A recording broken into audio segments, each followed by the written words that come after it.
raha mpitso 20 janoary no tonga eto Madagasikara ny filoha turka Recep Tayyip Erdogan ho an'ny fikambanana asandraton'ny fireneko dia mifanohitra ara-diplomatika amin'ny tandrefana indrindra ny Europeanina i Turquie.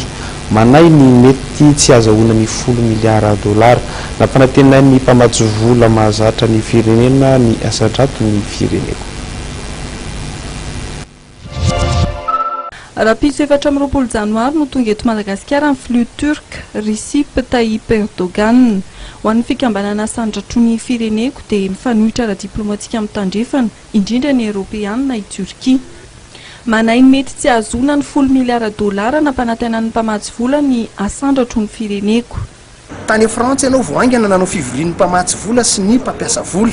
Zay nafa misy ny $10 miliara. Ny raha antsika malala nefa amin'ny resaka politika amin'izao fotoana izao fa nga Erdogan efa lasa miaraka amin'ny Poutine ny tsy nanana. Fa tsy miaraka intsony amin'ireo Union Européenne raha tena jereo satria tsy navelan'ny Union Européenne hidra tao anatin'ny Union Européenne ary tamin'ny guerre sy adiny Syrie io dia efa niaraka izy tamin'ny Russie sy Syrie tao anatin'izay zavatra izay. Inona zany ny réaction en la France ny fihetsiky la France manoloana zao fahatongavany nga Erdogan ty zao. Teo ihany koa nefa nga Erdogan tamin'ny fotoanandrony Gulen izay anisan'ny turka nanao an'io sekoly eto amintsika io dia ny ampangany olona io fandraitsykombakomba tamin'izay hanongana azy koa.